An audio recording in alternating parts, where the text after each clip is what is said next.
What is Kurunchi? Kurunchi Thinai is the mountainous landscape where lovers secretly meet each other before marriage at midnight. The Kurunchi is a white flower. The plant flowers only once in 12 years.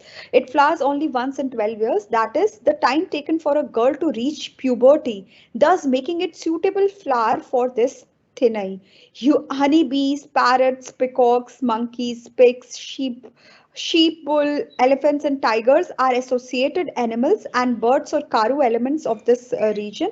The main trees are bamboo, teak, sandalwood, and jackfruit, and a plenty of waterfalls. So Kurunji Thinai is talking about meeting of lovers, and it is referred to through this Kurunchi white flower, which only flowers once in 12 years. It is a reference to a girl that reaches puberty by that age, and this flower also denotes the girl and bees. Flowers in this through this thinai denote the girls, and bees denote the man. Mulai depicts the forest region of the foothills, and the time is evening, and the wife is patiently and hopefully waiting for her husband to return. He has gone away either for war, work, or education.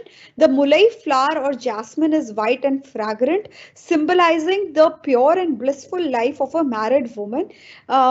Now, the foothills are the landscape that describe Mulai. Mulai is about the waiting of lover.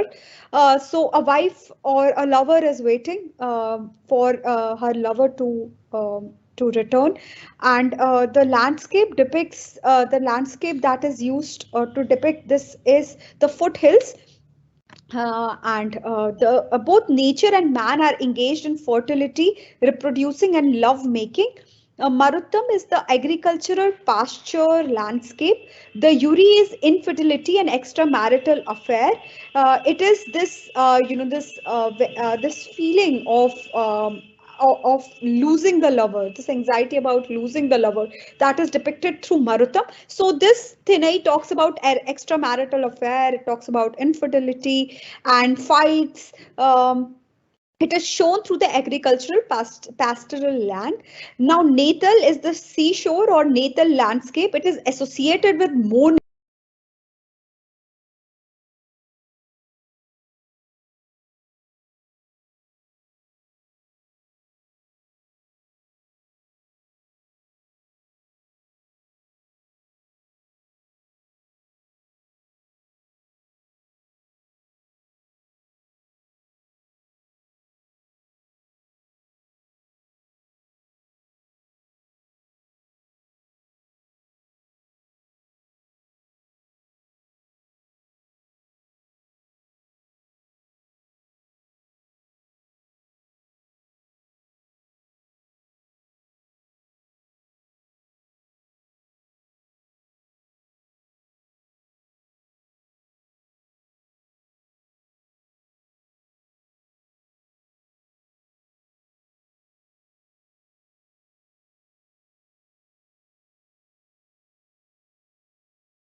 For her lover to return, and the landscape that is used to depict this is the foothills.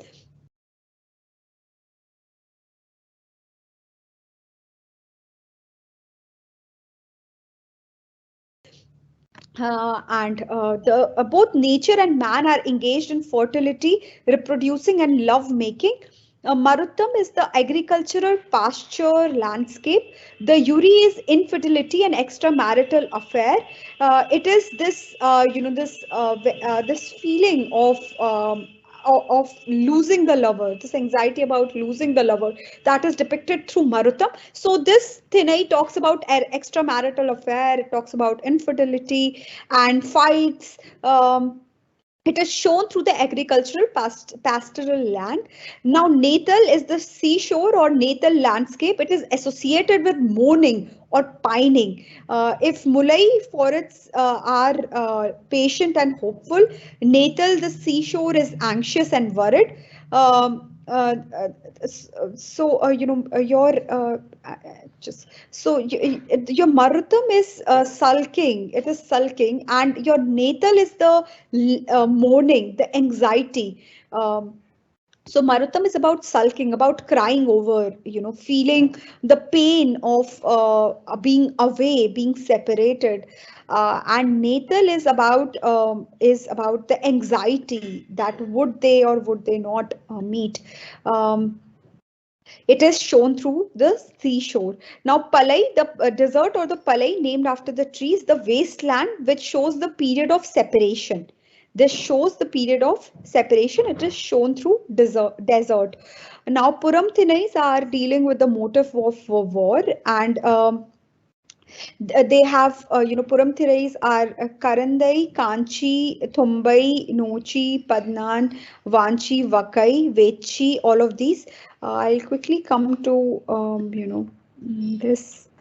Mm, Here, these are the Puram Thinais, Vechi, which is cattle raiding associated. So all of these you would see, these are Puram Thinais. All of these are associated with the motive of war, such as invasion, siege, battle, victory, and with it also, the philosophical discourse on impermanence of life and praise of king. So these two elements you might have also, read in book 3 of Silapati Karam. That is where we are looking at the praise of king, that is the Chera king, right? And he also talks about impermanence of life.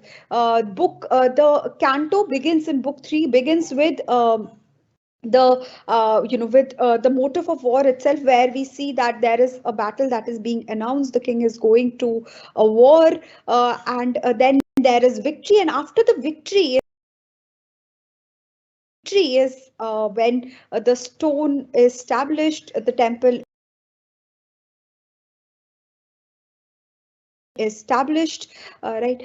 So this is about this is about the segment that is looking at in your background leading, looking at the difference between Agam and Puram and what does it constitute. Now, another part discussion that has been highlighted in, highlighted by the author in the work, A.R. Venkatachalapathy, in the work is of reception. So the reception and composition of the text. So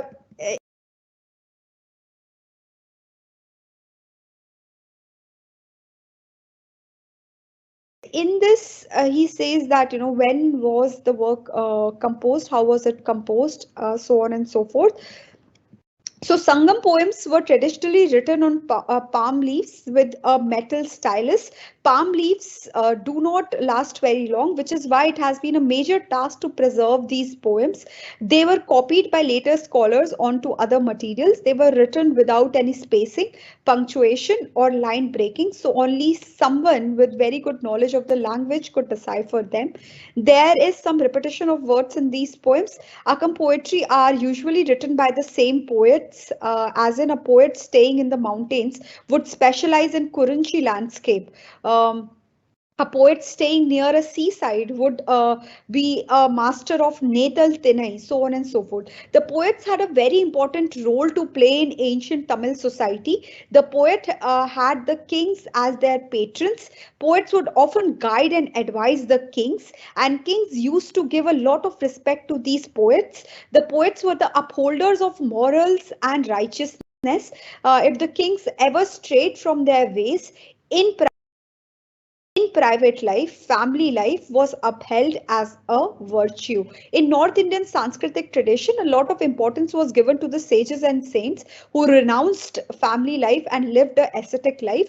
However, in Tamil region, family life was considered a virtue, and people leaving family life for ascetic life were not seen as upholders of the good life. If family life was considered good, extramarital relationships were definitely considered to be not good.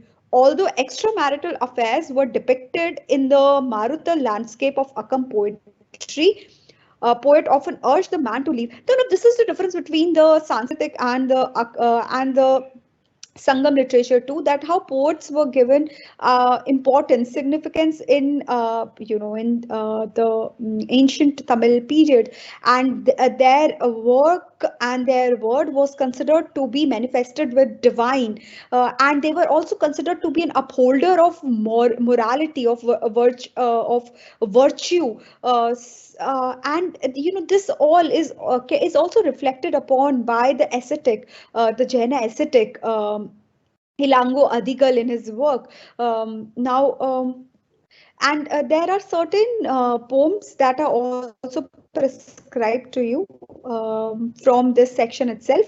The details of it is given in the SOL study material titled Rain Soak the Water Lily, Love Stands Alone. Reminders and like the towny feathers. We'll quickly look at these poems. You may go to the into the details. These poems are basically from the Akkam and Puram traditions. So these are the poems. So they are both from the Akkam and Puram tradition. Now, Akkam poetry, of course, is going to talk about love, and the Puram would be looking at war. Rain-soaked lily starts with what is very important, is the use of nature to describe emotion, because the very idea of thinai, very idea of mood is taking drawing it all its qualities from it. Rain-soaked water lily, an egret resembling a rain-soaked water lily was looking for prey. A crab saw him and panicked. Like an ox breaking loose from the herdsman man's tether, he fled into his hole beneath the screw pine's roots. Your lover, is from this coastal land. It is time he stopped his clandestine visits. However, you need not worry, for now the bangle sellers have also bangles of smaller size. What the friend told the girl, trying to calm her down. Now the poem, you see the first poem, that is Rain-Soaked Water Lily, is in Natal, is about Natal Thinai. Now Natal is is showing the anxiety of the lover. It is the anxiety of the lover. So here there is this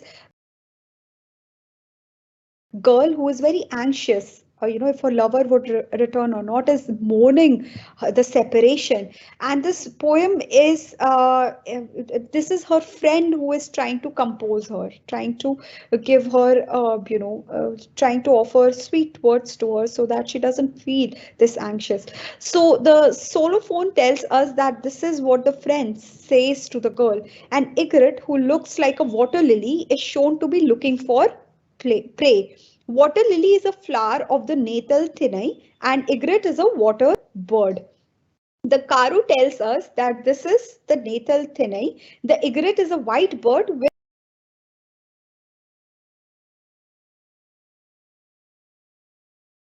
pink legs, and so it looks like a white water lily. However, a crab can make out that the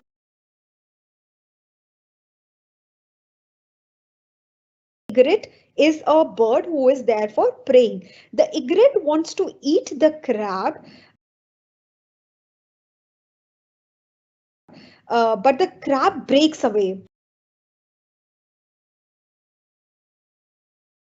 breaks free, and the imagery is that of an ox that is strands breaking away, breaking loose from the ropes that were tying it. It scuttles away. So the friend is telling the girl that the lover is also from the coastal region where the egret preys on the crab, pretending to look like a water lily. So the friend is trying to warn the girl that similarly, because a lover is from the coastal land, he might be trying to use her as a prey. Otherwise, why does, so she's kind of also allaying her fears and saying that he might return, or if the lover never comes, if the lover never comes, he might return. But if the lover never comes, then she should be wary that she has to, move forward in her life, because her lover might also be like a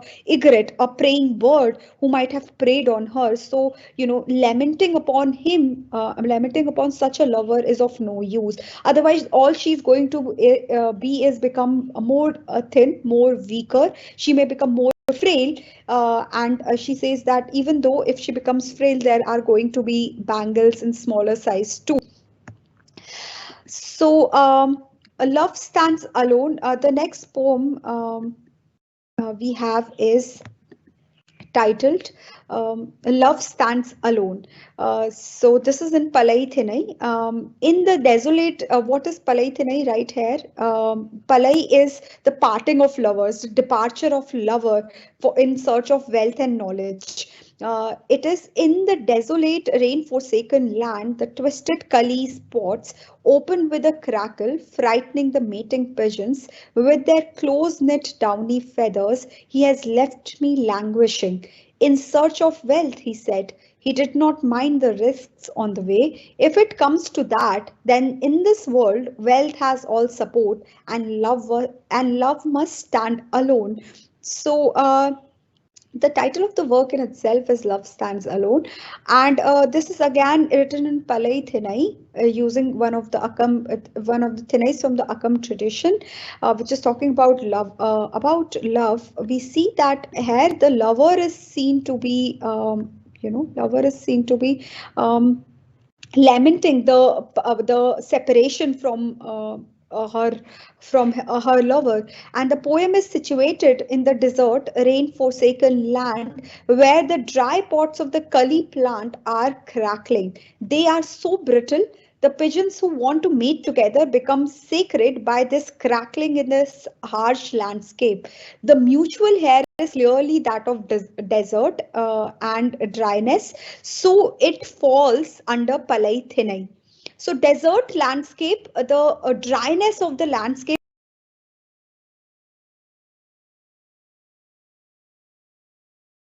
is being used to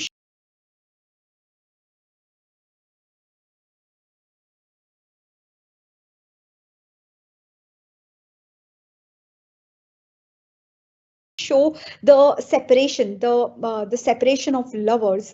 The landscape is not meant for romantic relationship. Even mating pigeons get scared.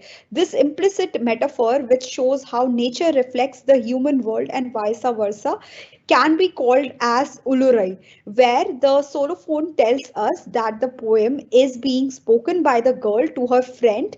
She says that her lover has left her, abandoned her, literally deserted her to go in search of wealth. She says that the wealth and riches have all the support, people are attracted by them, but love, such as her, love for this man must stand alone. Love has no support. Love is solitary, patient, single, full of the pain and suffering that comes with it. The in the previous poem, that is rain-soaked water lily, we see the friend's warning. Now this is the reply to her friend, and then comes reminders. Um,